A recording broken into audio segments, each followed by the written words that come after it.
College ಆವರಣದಲ್ಲಿ ಹಚ್ಚ ಹಸಿರಿನಿಂದ ಕಂಗೊಳಿಸ್ತಾ ಇದ್ದ ನೂರಾರು ಮರಗಳಿಗೆ ಕೊಡಲಿ ಪೆಟ್ಟು ಕೊಟ್ಟು ಮರಗಳ ಮಾರಣ ಹೋಮ ನಡೆಸಿದ್ದಾರೆ. ಚಿತ್ರದುರ್ಗ ಜಿಲ್ಲೆಯ ಚಳ್ಳಕೆರೆ ನಗರದ HPCC ಡಿಗ್ರಿ ಕಾಲೇಜು ಮೈದಾನದಲ್ಲಿ ಈ ಘಟನೆ ನಡೆದಿದೆ.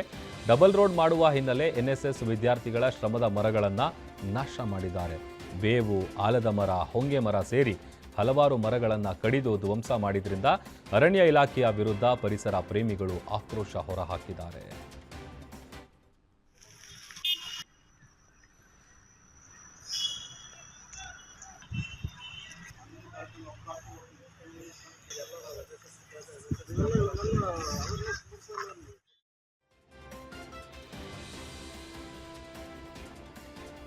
ಚಿನ್ನದ ಅಂಗಡಿಯಲ್ಲಿ ಚಿನ್ನ ದೋಚಿದ್ದ ಖತರ್ನಾಕ್ ಬುರ್ಕಾ ಗ್ಯಾಂಗ್ ಪೊಲೀಸರ ಬಲೆಗೆ ಬಿದ್ದಿದೆ. ಚಿಕ್ಕಬಳ್ಳಾಪುರದ ಚಿಂತಾಮಣಿ ನಗರದ ಸೌಂದರ್ಯ ಫ್ಯಾಷನ್ ಅಂಡ್ ಜ್ಯುವೆಲರ್ಸ್ ಅಂಗಡಿಯಲ್ಲಿ ಕಳ್ಳತನ ನಡೆದಿತ್ತು.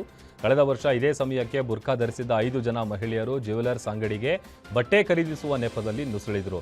ಅಂಗಡಿ ಮಾಲೀಕರ ಗಮನ ಬೇರೆಡೆ ಸೆಳೆದು ಸುಮಾರು 70 ಗ್ರಾಂ ತೂಕದ 7 ಲಕ್ಷ ಬೆಲೆ ಬಾಳುವ ಚಿನ್ನದ ಓಲೆಯ ಬಾಕ್ಸ್ ಏನಿರುತ್ತೆ ಅದನ್ನು ಕದ್ದು ಎಸ್ಕೇಪ್ ಆಗಿದ್ರು.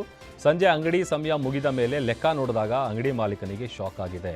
ಅಂಗಡಿಯಲ್ಲಿದ್ದ ಸಿಸಿ ಕ್ಯಾಮೆರಾ ಪರಿಶೀಲಿಸಿದಾಗ ಬುರ್ಕಾ ಗ್ಯಾಂಗ್ ನಡೆಸಿರೋದು ಬೆಳಕಿಗೆ ಬಂದಿದೆ. ಇನ್ನು ಈ ಬಗ್ಗೆ ಚಿಂತಾಮಣಿ ನಗರದ ಠಾಣೆಯಲ್ಲಿ ಅಂಗಡಿ ಮಾಲೀಕ ರಾಜೇಶ್ ದೂರನ್ನು ದಾಖಲಿಸಿದ್ರು. ದೂರಿನ ಅನ್ವಯ ಕಾರ್ಯಾಚರಣೆಗೆ ಇಳಿದ ಪೊಲೀಸರು ಘಟನೆ ನಡೆದ 1 ವರ್ಷದ ಬಳಿಕ ಬುರ್ಕಾ ಗ್ಯಾಂಗ್ ಅನ್ನ ಬಲೆಗೆ ಬೀಳಿಸುವಲ್ಲಿ ಯಶಸ್ವಿಯಾಗಿದ್ದಾರೆ. ಹುಬ್ಬಳ್ಳಿಯ ವೀರಾಪುರ ಓಣಿಯಲ್ಲಿ ಜನರ ನಿದ್ದೆ ಕೆಡಿಸುವಂತಹ ವಿಚಿತ್ರ ಕೃತ್ಯ ಬೆಳಕಿಗೆ ಬಂದಿದೆ. ರಾತ್ರಿ ವೇಳೆ ಮನೆಗಳ ಮುಂದೆ ಒಣಗಲು ಹಾಕಿದ್ದ ಮಹಿಳೆಯರ ಒಳ ಉಡುಪುಗಳನ್ನು ಕದಿಯುತ್ತಿದ್ದ ಸೈಕೋಪಾತ್ನ ಕೃತ್ಯ ಸಿಸಿಟಿವಿ ಕ್ಯಾಮೆರಾದಲ್ಲಿ ಸೆರೆಯಾಗಿದೆ.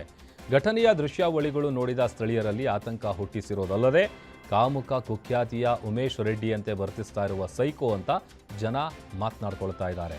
ಮಹಿಳೆಯರ ಭದ್ರತೆಗೆ ಧಕ್ಕೆ ಉಂಟಾಗುವಂತಹ ಈ ಕೃತ್ಯಕ್ಕೆ ಪೊಲೀಸರು ಗಂಭೀರವಾಗಿ ಗಮನ ಹರಿಸಿ ಕಳ್ಳನನ್ನ ಶೀಘ್ರವೇ ಪತ್ತೆ ಹಚ್ಚಬೇಕು ಅಂತ ಸ್ಥಳೀಯರು ಒತ್ತಾಯಿಸಿದ್ದಾರೆ. ದೇವನಹಳ್ಳಿ ಪೊಲೀಸ್ ಠಾಣೆಯಲ್ಲಿ ನಡೆದ ಪೋಕ್ಸೋ ಪ್ರಕರಣದಲ್ಲಿ 1 ಲಕ್ಷ ಲಂಚಕ್ಕೆ ಬೇಡಿಕೆ ಇಟ್ಟಿದ್ದ PSI ಜಗದೇವಿಗೆ ನಿರೀಕ್ಷಣಾ ಜಾಮೀನು ನೀಡಲು ಲೋಕಾಯುಕ್ತ ವಿಶೇಷ ನ್ಯಾಯಾಲಯ ನಿರಾಕರಿಸಿದೆ. ಈ ಹಿಂದೆ ದೇವನಹಳ್ಳಿ ಠಾಣೆಯ ಮೇಲೆ ದಾಳಿ ನಡೆಸಿದ ಲೋಕಾಯುಕ್ತರು ಪೋಕ್ಸೋ ಪ್ರಕರಣಕ್ಕೆ ಸಂಬಂಧಪಟ್ಟಂತೆ ಠಾಣೆಯ PC ಅಂಬರೀಶ್ ಅಡ್ವಾನ್ಸ್ 25,000 ಪಡೆದುಕೊಂಡು ಉಳಿದ 75,000 ಲಂಚ ಪಡೆಯುವ ವೇಳೆ PC ಅಂಬರೀಶ್ ಲೋಕಾಯುಕ್ತರ ಬಲೆಗೆ ಬಿದ್ದಿದ್ದ. ಹೀಗಾಗಿ PC ಅಂಬರೀಶ್ಗೆ ಹಣ ಪಡೆಯಲು ಸೂಚಿಸಿದ್ದ PSI ಜಗದೇವಿ ಎಸ್ಕೇಪ್ ಆಗಿದ್ರು. ಇದೀಗ ನಿರೀಕ್ಷಣಾ ಜಾಮೀನು ನೀಡಲು ಲೋಕಾಯುಕ್ತ ವಿಶೇಷ ನ್ಯಾಯಾಲಯ ನಿರಾಕರಿಸಿದೆ. ಅತಿಥಿ ಉಪನ್ಯಾಸಕರೊಬ್ಬರು ಡೆತ್ ನೋಟ್ ಬರೆದು ಸಾಮಾಜಿಕ ಜಾಲತಾಣಗಳಲ್ಲಿ ಫೋಟೋ ಹರಿಬಿಟ್ಟು ನಾಪತ್ತೆಯಾಗಿದ್ದಾನೆ. ಬೆಳಗಾವಿ ಜಿಲ್ಲೆಯ ಚಿಕ್ಕೋಡಿ ತಾಲೂಕಿನ ಬೆಳಕೂಡ ಗ್ರಾಮದಲ್ಲಿ ಈ ಘಟನೆ ನಡೆದಿದೆ. ಎಲ್ಲ ಅತಿಥಿ ಉಪನ್ಯಾಸಕರೇ, ನನ್ನ ಸಾವಿನೊಂದಿಗೆ ನಿಮ್ಮ ಹೋರಾಟ ತೀವ್ರವಾಗಲಿ. ಈ ಮೂಲಕವಾದರೂ ಸರ್ಕಾರ ಅತಿಥಿ ಉಪನ್ಯಾಸಕರ ಬದುಕಿಗೆ ಬೆಳಕು ತೋರಲಿ. ನಾನು ನನ್ನ ಆತ್ಮ ಬಲಿದಾನಕ್ಕೆ ಸಿದ್ಧನಾಗಿದ್ದೇನೆ. ನನ್ನ ಸಾವಿಗೆ ಕರ್ನಾಟಕ ಸರ್ಕಾರ, ಶಿಕ್ಷಣ ಸಚಿವರೇ ಕಾರಣ. ಕ್ಷಮೆ ಇರಲಿ ಮುದ್ದು ಮಗಳೇ, ಅಮ್ಮನ ಜೊತೆ ಖುಷಿಯಾಗಿರು ಅಂತ ಡೆತ್ ನೋಟನ್ನು ಬರೆದು ವಾಟ್ಸ್ಆ್ಯಪ್ ಗ್ರೂಪ್ನಲ್ಲಿ ಸಂದೇಶ ಕಳುಹಿಸಿ ಮೊಬೈಲ್ ಸ್ವಿಚ್ ಆಫ್ ಮಾಡಿ ನಾಪತ್ತೆಯಾಗಿದ್ದಾರೆ. ಕುಟುಂಬ ನಾಪತ್ತೆ ಪ್ರಕರಣ ದಾಖಲಿಸಿದ್ದು ಪೊಲೀಸರು ತನಿಖೆಯನ್ನು ಮುಂದುವರೆಸಿದ್ದಾರೆ. ಚಿತ್ರದುರ್ಗದಲ್ಲಿ ಸಾಮಾಜಿಕ ಮತ್ತು ಶೈಕ್ಷಣಿಕ ಜನಗಣತಿಗೆ 68 ಮಂದಿ ಗೈರಾದ ಹಿನ್ನೆಲೆ ಜಿಲ್ಲಾಡಳಿತ ನೋಟಿಸ್ ಜಾರಿ ಮಾಡಿದೆ. ಮೇಲ್ವಿಚಾರಣೆ ಜವಾಬ್ದಾರಿ ವಹಿಸಿದ್ದ DDPI, BEO, ತಹಶೀಲ್ದಾರ್ಗೂ ನೋಟಿಸ್ ಜಾರಿ ಮಾಡಿ ಚಿತ್ರದುರ್ಗ AC ಮೆಹಬೂಬ್ ಖುರೈಶಿ ಅವರು ಆದೇಶವನ್ನು ಹೊರಡಿಸಿದ್ದಾರೆ. ಸಮೀಕ್ಷೆ ನಿರ್ಲಕ್ಷ್ಯ ವಹಿಸಿದ್ದ 68 ಮಂದಿ ಗಣತಿದಾರರ ವಿರುದ್ಧ ಶಿಸ್ತು ಕ್ರಮಕ್ಕೆ DC T. ವೆಂಕಟೇಶ್ ಸೂಚನೆಯನ್ನು ಕೊಟ್ಟಿದ್ದಾರೆ. ಕೇವಲ 5 ದಿನಗಳಲ್ಲೇ ರಾಜ್ಯ ಹಾಗೂ ಜಿಲ್ಲಾ ಮಟ್ಟದಲ್ಲಿ ನಿಗದಿತ ಸಮೀಕ್ಷೆ ಪೂರೈಸಿ ಶಿಕ್ಷಕಿಯೊಬ್ಬರು ದಾಖಲೆ ಬರೆದಿದ್ದಾಳೆ. ಚಿತ್ರದುರ್ಗದ ದಾಸರ್ಲಹಳ್ಳಿ ಹಿರಿಯ ಪ್ರಾಥಮಿಕ ಶಾಲಾ ಶಿಕ್ಷಕಿ ಎಂ ರಾಧಾ ಮೆಚ್ಚುಗೆಗೆ ಪಾತ್ರರಾಗಿದ್ದಾರೆ. ಸೆಪ್ಟೆಂಬರ್ 22ರಿಂದ ಆರಂಭವಾಗಿದ್ದ ರಾಜ್ಯ ಸರ್ಕಾರದ ಸಾಮಾಜಿಕ ಮತ್ತು ಶೈಕ್ಷಣಿಕ ಸಮೀಕ್ಷೆ ಕಾರ್ಯಕ್ಕೆ ಸಾಕಷ್ಟು ಕಡೆ ಸರ್ವರ್ ಸಮಸ್ಯೆಯಿಂದ ಹಲವೆಡೆ ಶಿಕ್ಷಕರು ಹೈರಾಣಾಗಿದ್ದರೆ, ಇತ್ತ ಶಿಕ್ಷಕಿ ರಾಧಾ ನಿಗದಿತ ಸಮಯಕ್ಕೂ ಮೊದಲೇ ಗಣತಿಯನ್ನು ಮುಗಿಸಿ ಇತರರಿಗೆ ಮಾದರಿಯಾಗಿದ್ದಾರೆ. ಶಿಕ್ಷಕಿಯ ಕಾರ್ಯಕ್ಕೆ ಇಲಾಖೆ ಸೇರಿ ಸಾರ್ವಜನಿಕರು ಪ್ರಶಂಸೆ ವ್ಯಕ್ತಪಡಿಸಿದ್ದಾರೆ. ಓಬಳಾಪುರ ಗ್ರಾಮ ಪಂಚಾಯಿತಿಯ ದಾಸರ್ಲಹಳ್ಳಿ ಎಂಬ ಒಂದು ಪುಟ್ಟ ಹಳ್ಳಿಗೆ ಹಾಕಿದ್ರು ಸರ್. ನನಗೆ ಅದು ಗಡಿ ಭಾಗದ ಹಳ್ಳಿ.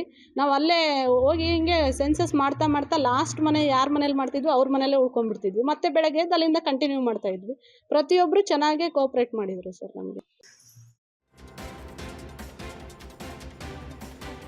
ಕಾಫರ್ ಕಂಟ್ರೋಲ್ ಕೇಬಲ್ ಕಳವು ಮಾಡಿದ ಘಟನೆ ಚಿತ್ರದುರ್ಗದ ಮೊಳಕಾಲ್ಮೂರಿನಲ್ಲಿ ನಡೆದಿದೆ. ಮೊಳಕಾಲ್ಮೂರಿನ 2 ಕಡೆ ಅಲ್ಯೂಮಿನಿಯಂ ಕೇಬಲ್ ಕಳವು ಮಾಡಿದ್ದ ಆರೋಪಿಗಳನ್ನು ಪೊಲೀಸರು ಹೆಡೆಮುರಿ ಕಟ್ಟಿದ್ದಾರೆ. ಮೊಳಕಾಲ್ಮೂರು ಪಿಐ ವಸಂತ ಅಸೋಡೆ, ಪಿಎಸ್ಐ ಮಹೇಶ್ ನೇತೃತ್ವದಲ್ಲಿ ಕಾರ್ಯಾಚರಣೆ ನಡೆದಿದ್ದು, ಬಂಧಿತರಿಂದ 2.10 ಲಕ್ಷ ಬೆಲೆ ಬಾಳುವ 300 ಮೀಟರ್ ಕಾಪರ್ ಕೇಬಲ್ ವಶಕ್ಕೆ ಪಡೆದಿದ್ದು, ಜಗದೀಶ್, ಸಣ್ಣ ಈರೇಶ್, ಮಂಜುನಾಥ್ ಎಂಬಾತನನ್ನು ಬಂಧಿಸಲಾಗಿದೆ. ಮೊಳಕಾಲ್ಮೂರು ಪೊಲೀಸ್ ಠಾಣೆಯಲ್ಲಿ ಪ್ರಕರಣ ದಾಖಲಾಗಿದೆ.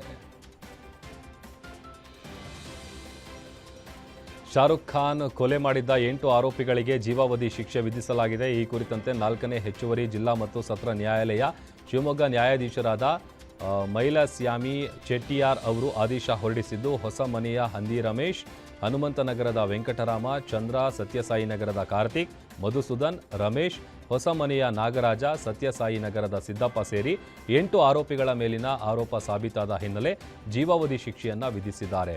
ಇನ್ನು ಹಂದಿ ರಮೇಶ ಮತ್ತು ಆತನ ಸಹಚರರು ಸೇರಿ ಹಳೆಯ ದ್ವೇಷದಿಂದ ಶಾರುಖ್ನನ್ನ ಕೊಲೆ ಮಾಡಿದ್ರು. ಇದರ ವಿರುದ್ಧ ಹೊಸಮನೆ ಪೊಲೀಸ್ ಠಾಣೆ ದೂರು ದಾಖಲಾಗಿತ್ತು. ವಿಚಾರಣೆ ಆಲಿಸಿದ ಘನ 4ನೇ ಹೆಚ್ಚುವರಿ ಜಿಲ್ಲಾ ಮತ್ತು ಸತ್ರ ನ್ಯಾಯಾಲಯ ಶಿವಮೊಗ್ಗ ಆರೋಪಿತರ ವಿರುದ್ಧ ಆರೋಪ ದೃಢಪಟ್ಟ ಹಿನ್ನೆಲೆಯಲ್ಲಿ ತೀರ್ಪನ್ನು ಪ್ರಕಟಿಸಿದೆ. ಧಾರವಾಡದಲ್ಲಿ ಮಾಜಿ ಸೈನಿಕನ ಮೇಲೆ ಮಾರಣಾಂತಿಕ ಹಲ್ಲೆ ಪ್ರಕರಣಕ್ಕೆ ಸಂಬಂಧಪಟ್ಟಂತೆ ಎಎಸ್ಐ ಸುಬೇದಾರ್ ಮತ್ತು ಓರ್ವ ಕಾನ್ಸ್ಟೇಬಲ್ನನ್ನು ಅಮಾನತು ಮಾಡಿ ಪೊಲೀಸ್ ಕಮಿಷನರ್ ಎನ್ ಶಶಿಕುಮಾರ್ ಆದೇಶ ಹೊರಡಿಸಿದ್ದಾರೆ.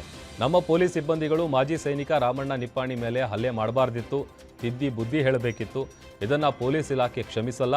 ಘಟನೆ ಸಂಬಂಧ ಓರ್ವ ಪೇದೆ ಎಎಸ್ಐ ಸುಬೇದಾರ್ ಅವರನ್ನು ಅಮಾನತು ಮಾಡಲಾಗಿದೆ ಅಂತ ಪೊಲೀಸ್ ಕಮಿಷನರ್ ತಿಳಿಸಿದ್ದಾರೆ.